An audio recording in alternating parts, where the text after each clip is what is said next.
Hello everyone, आज हम dive करने वाले हैं इलेक्ट्रिक चार्ज की बेसिक प्रॉपर्टीज में। अगर आपको इलेक्ट्रोमैग्नेटिज्म को सच में फील करना है ना, तो सबसे पहले हमें चार्जेस के बिहेवियर को गहराई से समझना पड़ेगा। तो चलिए बिना किसी डिले के इस फैसिनेटिंग एक्सप्लेनर की शुरुआत करते हैं। अब आप सोच रहे होंगे कि इस पूरे इलेक्ट्रोमैग्नेटिज्म के कोर में आखिर है क्या? Well, the answer is simple yet totally mind blowing. Charges, चाहे वो रेस्ट पर हो या मोशन में, यही वो इलेक्ट्रिक और मैग्नेटिक फील्ड्स क्रिएट करते हैं जो हमारे पूरे यूनिवर्स को गवर्न करते हैं। लिटरली लाइट से लेकर मैग्नेट्स तक सब कुछ इन्हीं चार्जेस का खेल है। आज के इस सेशन में हम एक 3 पिलर्स फ्रेमवर्क फॉलो करेंगे। हम शुरू करेंगे इंट्रोडक्शन टू इलेक्ट्रिक चार्जेस से, फिर देखेंगे एडिटिविटी ऑफ इलेक्ट्रिक चार्ज और क्वांटाइजेशन ऑफ चार्ज। उसके बाद we'll be solving quantization numericals, moving on to conservation of charge और आखिर में the very intriguing quark exception. Okay, so let's jump right in. Section 1, Introduction to Electric Charges. This is the absolute foundation of electrostatics. So nature में basically सिर्फ 2 ही तरह के charges होते हैं, positive और नेगेटिव। पॉजिटिव चार्ज का classic example है हमारा प्रोटॉन और नेगेटिव चार्ज का एब्सोल्यूट चैंपियन है इलेक्ट्रॉन। लाइक चार्जेस रिपेल करते हैं और अनलाइक चार्जेस अट्रैक्ट करते हैं, राइट? ये तो हम बचपन से सुनते आ रहे हैं। लेकिन यहाँ जो सबसे क्रूशल नंबर आपको हमेशा याद रखना है वो है 1.6 × 10⁻⁻19 कूलम्स। ये है एलिमेंट्री चार्ज, जिसे हम स्मॉल ई से डिनोट करते हैं। ये हमारी बेसलाइन वैल्यूज हैं। प्रोटॉन के पास प्लस 1.6 × 10⁻⁻19 कूलम्स चार्ज होता है और इलेक्ट्रॉन के पास -1.6 × 10⁻⁻19 कूलम। देखिए, वैल्यू बिल्कुल सेम है, बस साइन का फर्क है। Moving on to Section 2, Additivity of Electric Charge. The first pillar, charge as a scalar quantity. अब सवाल ये है कि किसी सिस्टम में चार्जेस आपस में ऐड कैसे होते हैं? वेल, रूल ऑफ एडिटिविटी कहता है the total charge of a system is the algebraic sum of all individual charges in it, considering their proper positive or negative signs. Simple Hindi में कहूँ तो algebraic sum का सीधा सा मतलब ये है कि आपको प्लस और माइनस साइंस की पूरी रिस्पेक्ट करनी है। You literally can not ignore them. और दिस ब्रिलियंटली इलस्ट्रेट्स कि चार्ज एक्चुअली एक स्केलर क्वांटिटी है, बिल्कुल मास या पैसों की तरह। अगर आपके पास फोर्स जैसी कोई वेक्टर क्वांटिटी होती तो आपको एंगल और डायरेक्शन के हिसाब से कॉम्प्लेक्स वेक्टर एडिशन करना पड़ता, लेकिन चार्ज में ऐसा कोई झंझट नहीं है। सिंपली नंबर्स को ऐड करो with their plus and minus signs, that is it. Let's do some quick mental math to see this in action. मान लीजिए एक बॉक्स में +5 माइक्रोकूलम, -3 माइक्रोकूलम और +2 माइक्रोकूलम चार्ज रखा है। तो टोटल चार्ज क्या होगा? Simply add them up. +5 और -3 हो गया +2, और फिर उस +2 में एक और +2 जोड़ा तो बन गया +4 माइक्रोकूलम। सी, एडिटिविटी का रूल प्रैक्टिस में लिटरली बस इतना ही सिंपल है। Alright, Section 3, Quantization of Charge. The second pillar, the absolute limits of nature.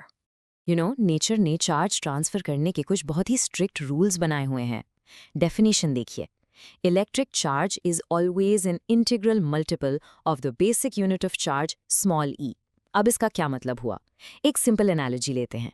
आप बाजार से 1 पेन खरीद सकते हैं, 2 पेन्स खरीद सकते हैं, राइट? लेकिन क्या आप 1.5 पेन्स खरीद सकते हैं? बिल्कुल नहीं। वेल, चार्जेस भी एग्जैक्ट इसी तरह काम करते हैं। और यहीं से आता है हमारे सीबीएसई बोर्ड एग्जाम्स का गोल्डन फॉर्मूला, Q = NE, जहां Q है टोटल चार्ज, N है कोई भी इंटीजर यानी 1, 2, 3 और E है हमारा एलिमेंट्री चार्ज जो हमने अभी थोड़ी देर पहले देखा था। तो मेरा आपसे एक बहुत ही डायरेक्ट क्वेश्चन है, क्या एक बॉडी से दूसरी बॉडी में 2.5 इलेक्ट्रॉन्स ट्रांसफर हो सकते हैं? The answer is an absolute no. आप 1 इलेक्ट्रॉन ट्रांसफर कर सकते हैं, 2 कर सकते हैं, लेकिन 2.5 इलेक्ट्रॉन्स या आधा प्रोटॉन नेचर में पॉसिबल ही नहीं है। n को हमेशा एक होल नंबर यानी इंटीजर ही होना पड़ेगा, no exceptions. This brings us to Section 4, Solving Quantization Numericals. Let's put that Q = NE formula to the test. Theory तो बहुत हो गई, अब टाइम है इस फॉर्मूला को एक्चुअली टेस्ट करने का। ये क्लासिक टेक्स्ट बुक प्रॉब्लम है। 1 कूलम चार्ज बनाने के लिए कितने प्रोटॉन्स चाहिए? सुनने में 1 कूलम बहुत छोटा लगता है ना, लेकिन असल में एक सिंगल प्रोटॉन के मुकाबले 1 कूलम एक surprisingly massive amount of charge है। चलिए इसको स्टेप बाय स्टेप सॉल्व करते हैं। हमें टोटल चार्ज Q दिया गया है 1 कूलम और E की वैल्यू हमें पता है 1.6 × 10⁻⁻19 कूलम। फॉर्मूला को रीअरेंज करें तो N बिकम्स Q/E, जब हम 1 को 1.6 इंटू 10 टू द पावर -19 से डिवाइड करते हैं तो रिजल्ट आता है 6.25 into 10 to the power 18 protons. जरा सोचिए, ये एक माइंड बॉगलिंगली ह्यूज इंटीजर है। करोड़ों अरबों प्रोटॉन्स मिलकर सिर्फ एक कूलम बनाते हैं। ओके, अब एक ट्रिक क्वेश्चन आपके लिए। क्या किसी बॉडी पर 4 into 10 to the power -19 coulomb का चार्ज फिजिकली पॉसिबल है? Let's quickly test your understanding of the quantization rule. हम फिर से वही n equals q by e वाला फॉर्मूला लगाएंगे। q की जगह 4 इंटू 10 टू द पावर -19 रखिए। पावर्स ऑफ 10 इजीली कैंसिल हो जाएंगी, बचेगा 4 डिवाइडेड बाय 1.6 और इसका रिजल्ट आता है 2.5। अब यहाँ ध्यान से देखिए, 2.5 एक फ्रैक्शन है, ये एक इंटीजर नहीं है, और क्योंकि 2.5 इलेक्ट्रॉन्स ट्रांसफर नहीं हो सकते, we can confidently say that this specific charge is strictly impossible in nature.